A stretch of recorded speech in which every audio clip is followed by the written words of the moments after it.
Alrighty, right. So yesterday I drew page 7, and I think it's in a pretty good drawing state at this point, at least good enough to begin inking, and I started even, this is the pencil layer, kind of putting in where I would throw some shadow values and stuff.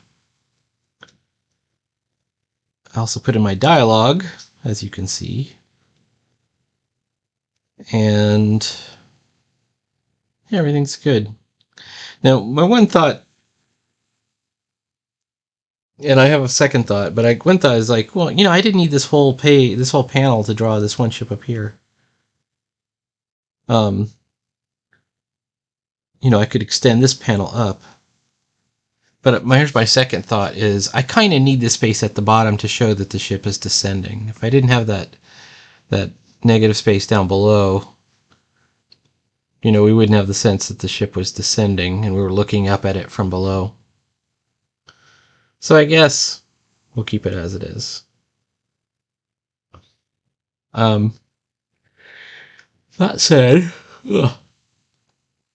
let's go ahead and try. Well, hang on. What is this layer 9?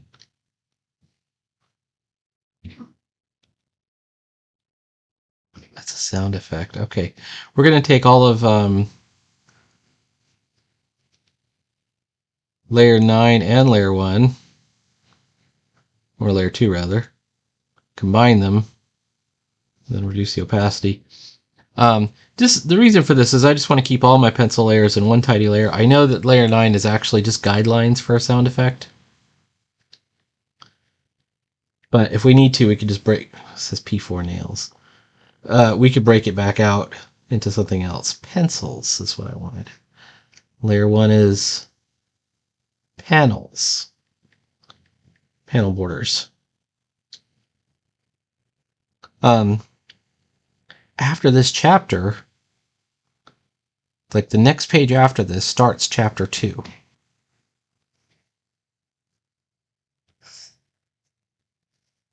Which will be titled either Talor or Brutalor. I think we might put Talor and then have it like crossed out or something like that. I got to figure out who the real danger is.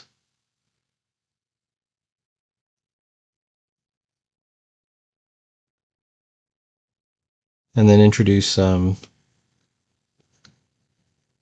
Oryx of the Thunderhorns, and then we'll have, and also Centaur. And then we'll have, the ability, you want the ability to have two characters to interact with, and so even while she's on the ship, I had her interacting with a computer. We always need at least two characters almost at almost every time.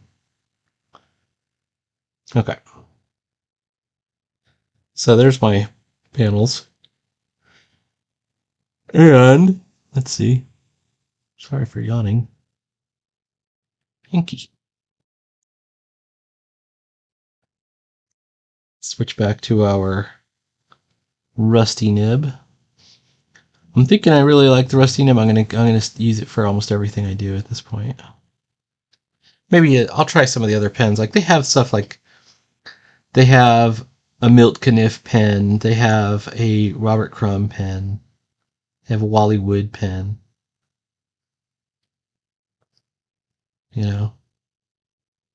Milt pen, Milt fineliner. Something called the Blue Note. I don't know what that's from. Some engraver stuff. Something called the Little Scrappy Brush Pen. Tokyo brush pen.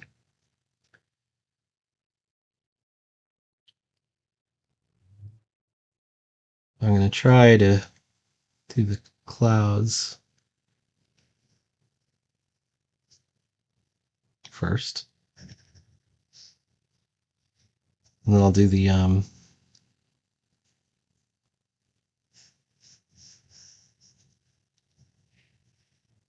don't know if I like this straight line over here. Yeah, I don't like that line at all. Let's try this again.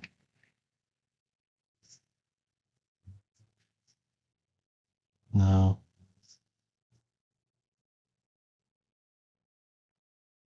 When you're doing a cloud, one of the ways you can do it is like think of it like an uneven cross, like something like that, or you can cross it from the other side. That might be okay right there.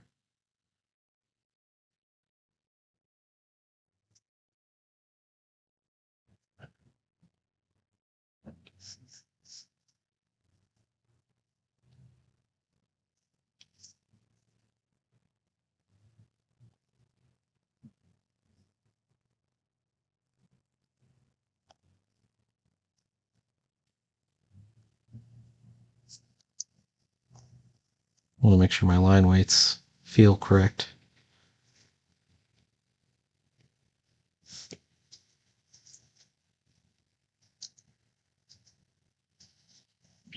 It is slow going, trying to improve, I'll tell you what.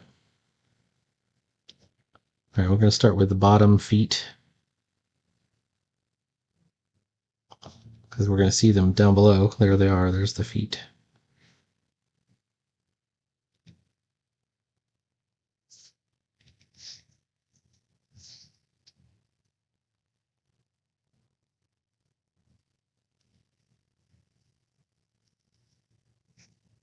All right.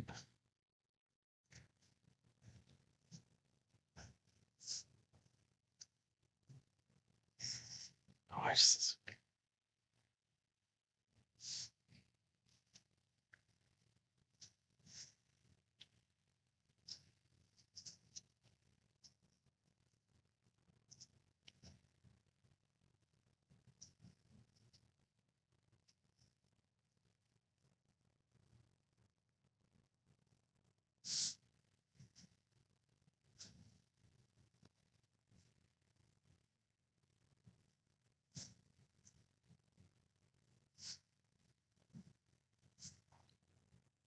okay.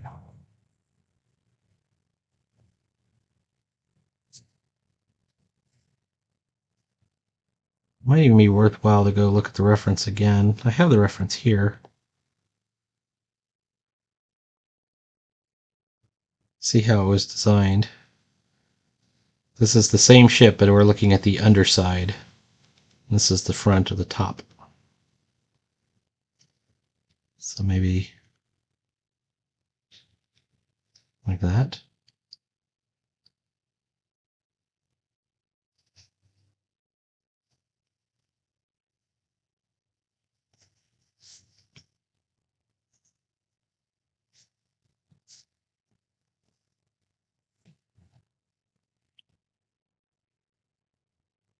And one easy way to make your technological stuff look okay is to double line everything. Or to double line what you can.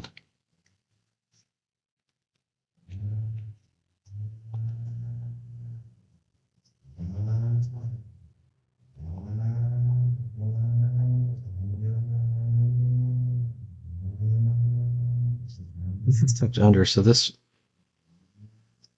sort of back engine. I really should be doing this kind of symmetrically.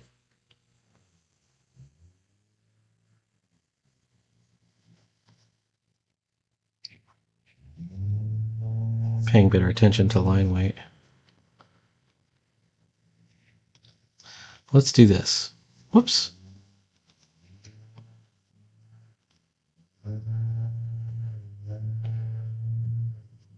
Why is it doing this?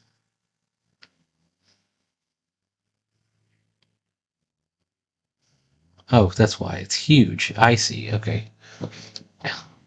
Something happened to my eraser.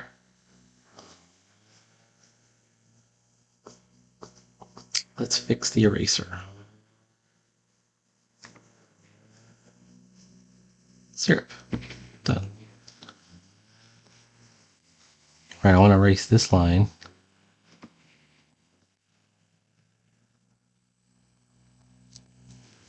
And I want to erase this line.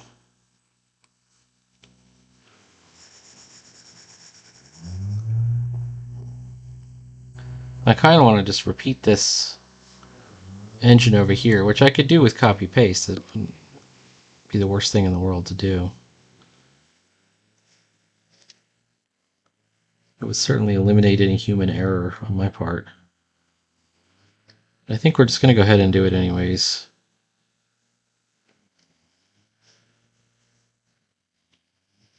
You want to live forever.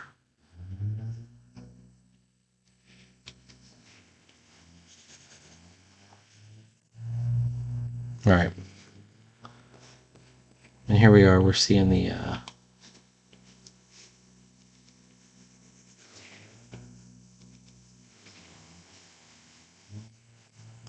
ship beginning to descend. Kind of want to.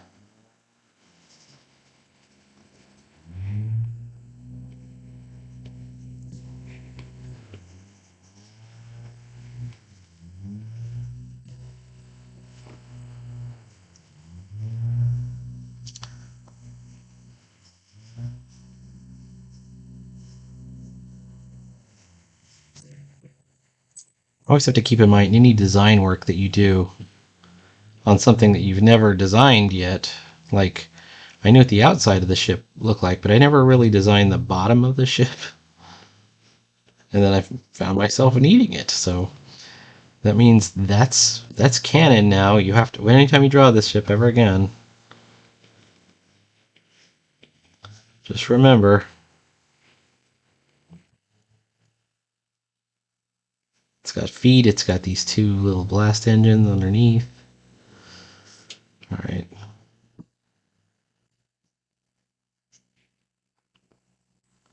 One thing that's helped a lot, and these two are not uneven as well, these two pod things on the side, is that you don't have to get it all in one day. Like, if this, it's okay to draw most of the ship, and like that's a day's work, right? You don't have to do any more today if you get it done. All right, too long on this side.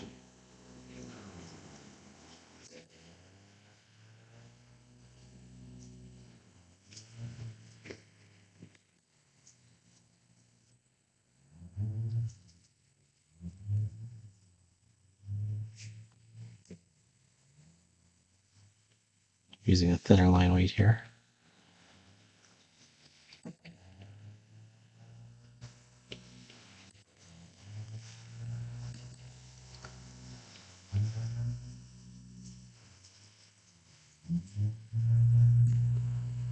And at this point, we're just trying to kit out the pattern underneath. Like looking at the underside of a car.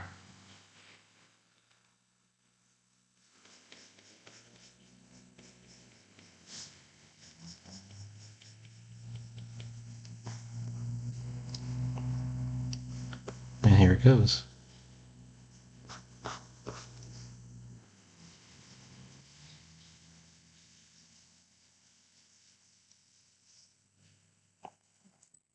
Let's take a look. Well, it's a pencil layer. There's our clean image. And I think it looks okay. I think it's looking pretty clean. This back here, we should see less of this line behind the energy blast from the retro rockets here. The landing rockets. We should maybe see a little bit of retro rocket coming out here.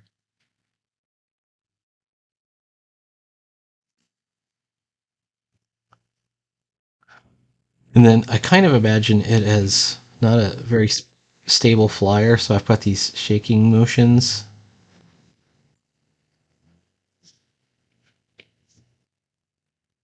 And then I have the motion lines. So let's do the motion lines. So I'm going to start small and then taper out. So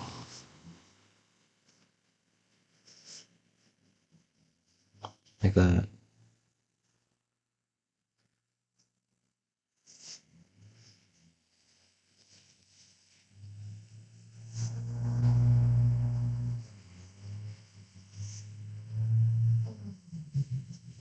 Okay. And they're kind of minimal. Like, we're not seeing a ton of action. This is really, it's meant to be like kind of directional. I missed that one.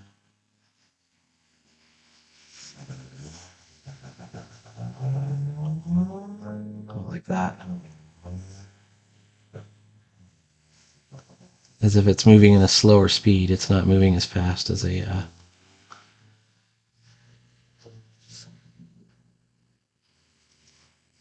spaceship falling from Earth or something.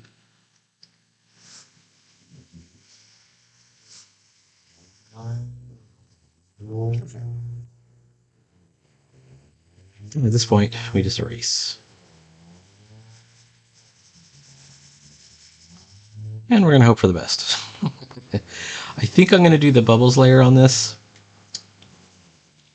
because compositionally it kind of is going to matter to get in all the rest of the stuff. I want everything in the panel to sort of balance out. And balance is a word I use a lot. I took that dynamic perspective course from Dr. Draws. Shout out to Dr. Draws, or I think his name is Andrew Steenbergen.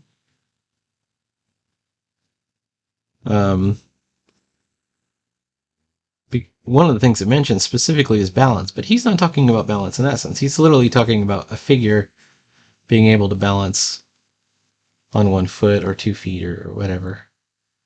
I'm often talking about curvature and, balancing the line weight and balancing the elements in a panel against each other. I don't know if you can hear the weed whacker really loud. All right.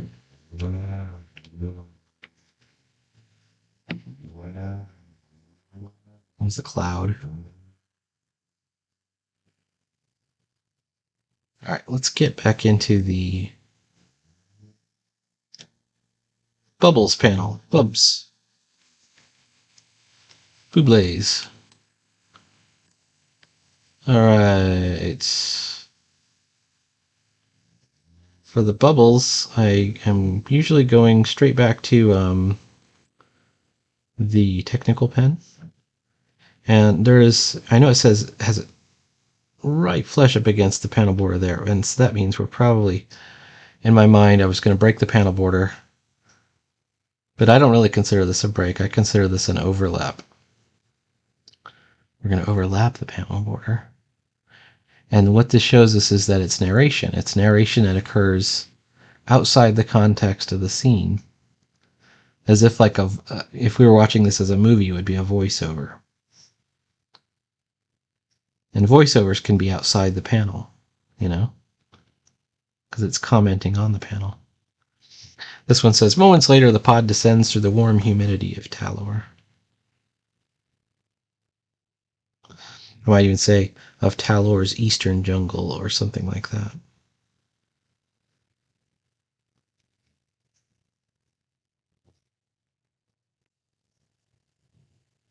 But it's like in Star Wars, with the planet, the whole planet is one location. Tatooine is a desert planet. Hoth is an ice planet. Coruscant is a city planet. There's never anything else. Dagobah is a swamp planet.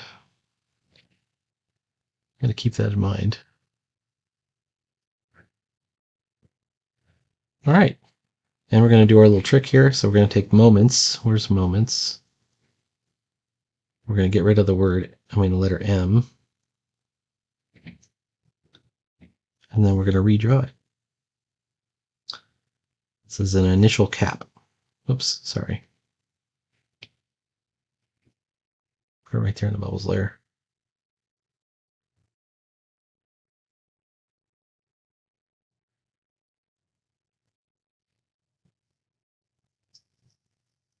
I think I can just do this with eraser, but no, I can't. I almost never can. All right, let's do it this way.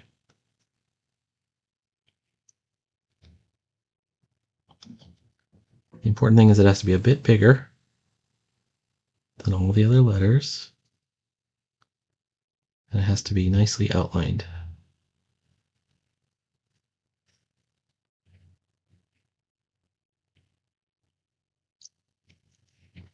One of the ways I failed is this M goes all the way down to the bottom, and I think I need to do that too. Let's see if we can make it match.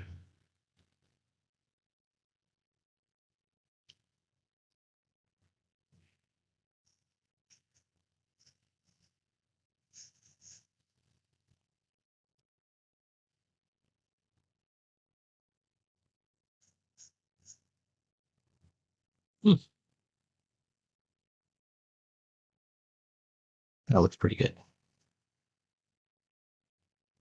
All right, we can do these. This one here says we're through the atmospheric layer.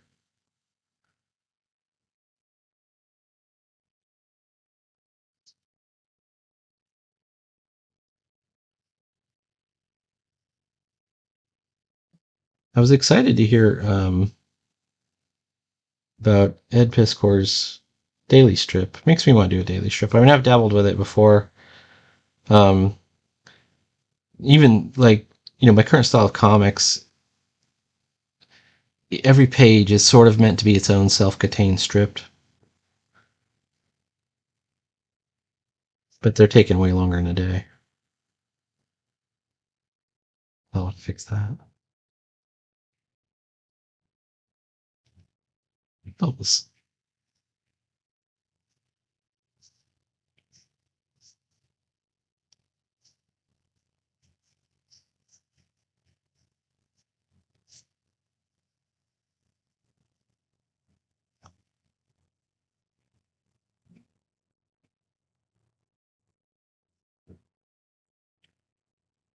We don't have a lot of extra stuff to show in this panel other than the ship descending, clouds. I got some motion lines. And I got a sound effect, which I haven't put in yet.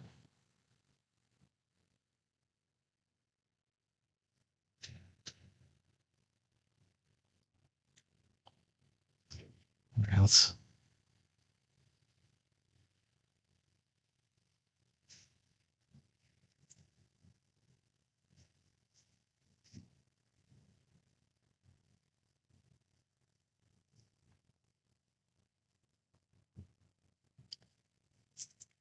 All right. Because it's coming down, we want the largest one to be the one that's furthest down. So I'm going to make this one. I know I'm going a little bit off of the pencil here.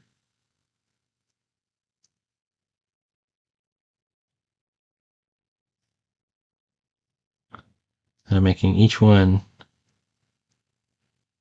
overlap just a little bit.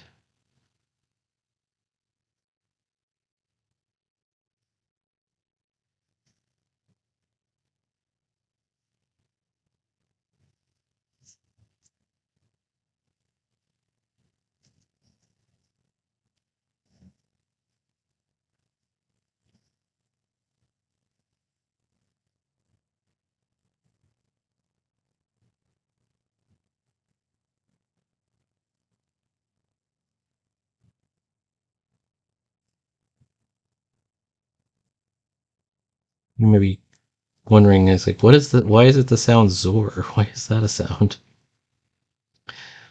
And here I'm trying to be a little bit fun. In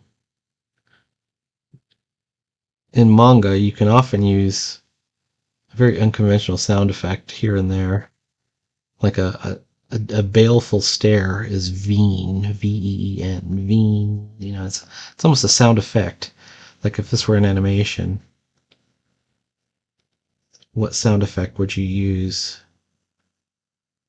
So I'm kind of being influenced a little bit by that, in that I imagine the sound effect, if this were an animated scene, it would go zor zor zor zor, as it's landing. And if you were somebody reading this, I'm trying to imagine it and put yourself in the scene, knowing the sound effect might be fun. Maybe even rehearsing the sound effect is fun.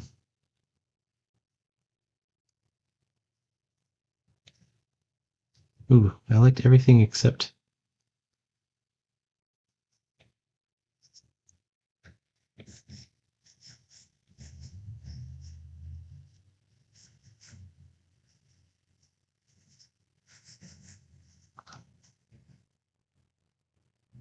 Let's take a look. Pull off the pencils. What do you see? For some reason I did that all in the bubbles layer, which I should not have done. It's fixable, but we're going to leave it for right now.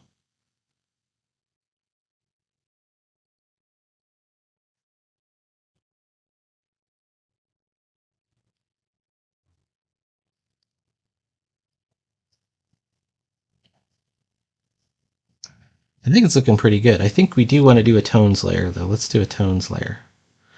Right over here. Rename this to tones. Tones and bones. Classic tones, 45-degree line. I think maybe what if we put the whole thing in shade, because you know it's coming down from above.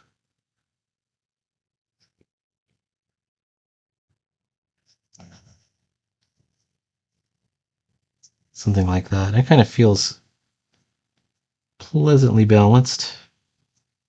Let's fix it up a little bit. Make sure there's no tones outside the lines, and none of it should be in this blast, this energy field, which is a light source.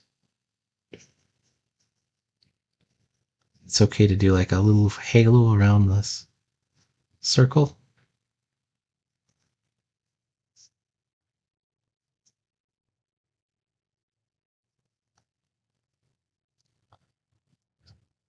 We could even go, like this is 10%, we could go to 30% just on the pods.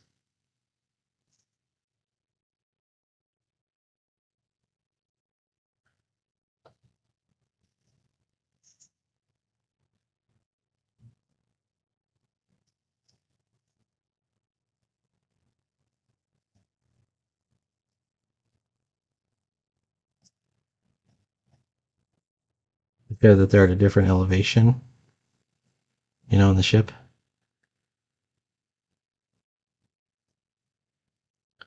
And if we really wanted to, like maybe like parts of this armor plating, you know, we might pick out an armor plate here and there and just do it in a darker color. But I don't think we will. I think we're just going to leave it as is. Simplify. DIY. Looking good. We could throw some tones, just the light ones, 10%. On these clouds as well, but not much.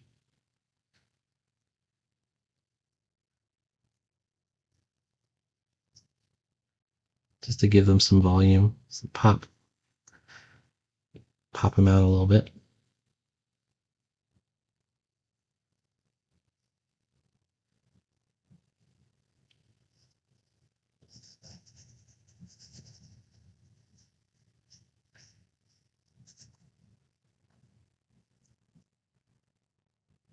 How's it look? I think that feels pretty good. It's all about feel. Now this next panel, it's going to be much more complicated. Please like, follow, and subscribe, and we'll see this next panel tomorrow, Friday. And, you know, all things going well. Should be done by this weekend. We'll just crank up the next one. Gotta keep going. Keep it rolling. All right, talk to you later.